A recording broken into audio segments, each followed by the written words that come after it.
please introduce yourself and your district? State Representative Roger Goodman from the 45th Legislative District, which is the northeast part of King County. You have a bill to create a national popular vote for president. How do we currently elect our president, and what's wrong with that system?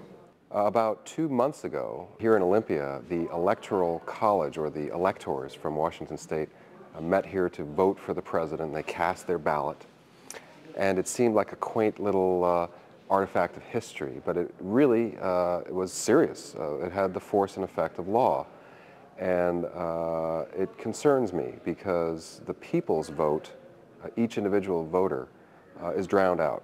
I don't have anything wrong with the Electoral College, but the way the Electoral College votes these days, sort of winner-take-all, state by state, really makes us focus only on those close states, the so-called battleground states. Washington State has not been among the battleground states, as has about 35 other states. They get completely ignored in the presidential election. For me, it's just that, you know, when you vote for somebody, the winner of the election should be the one who won the most votes. And 4 times in American history, the person who was selected as president didn't win the most votes. This is the most powerful office in the world. And so we're violating the principle of one person, one vote. And I'm not introducing legislation just to send a message, because it's actually a matter of state law how our electors are supposed to vote. We direct our electors to vote a certain way. So the bill I've introduced directs our electors to vote according to who won the most votes nationally. Because when we vote for president, we vote as Americans. When I vote for governor of Washington State, I vote as a citizen of Washington. But when I vote for president and vice president, I vote as an American, and our votes, I think, should be counted that way. It's a little bit controversial, but I actually had some questions about it myself, but did a lot of research. And I think we should be moving in this way because we don't want to erode confidence in our electoral system. And this is an important change I think we need to make. Why did you introduce the horse boarding bill?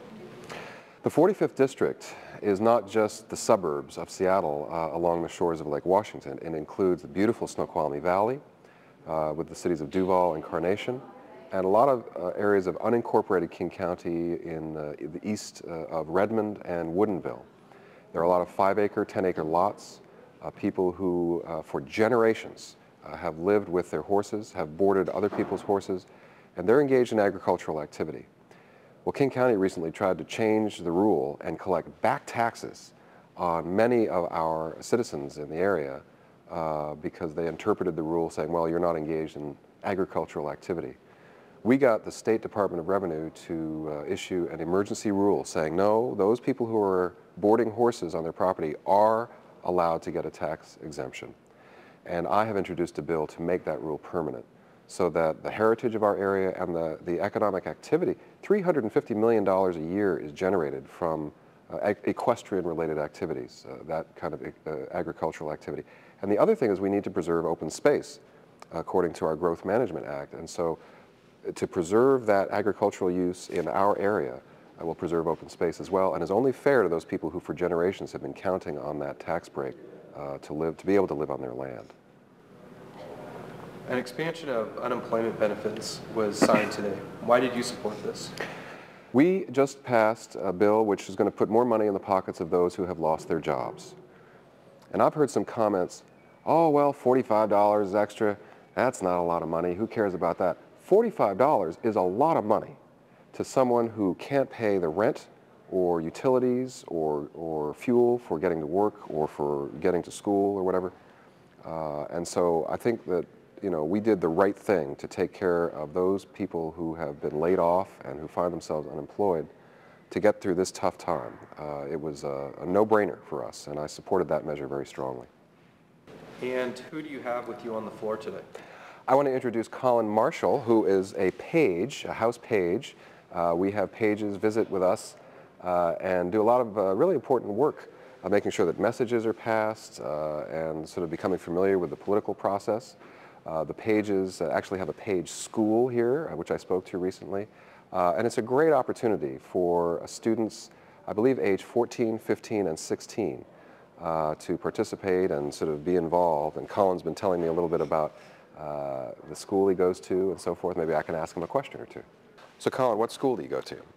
I go to the Renaissance School in Sammamish. The Renaissance School, is that a private school or No, it's a choice school. a choice school? Well, now what's that?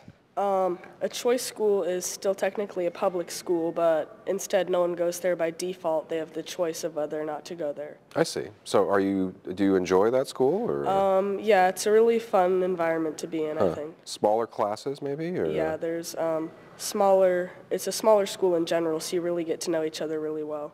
Great, that's terrific. Now, this is your first day as a page. What have you done so far? So far, I've worked in the O'Brien building on the second, third, and fourth floor, running errands and delivering messages. Terrific. I went to page school also, and then I've had some downtime in the page room. I understand kitchen duty's fun. You get to kind of eavesdrop on the legislators' conversations, so maybe that'll happen later this week. So. Yeah, I haven't had that yet, but hopefully I'll have that later this week. I'm pleased to have you on board. I'm glad to have you here this week. Sponsoring me. Sure, it's my pleasure. How can your constituents get in contact with you?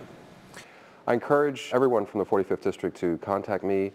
It takes a little effort to come down to Olympia and visit me, although that really is the most effective way, the face-to-face contact.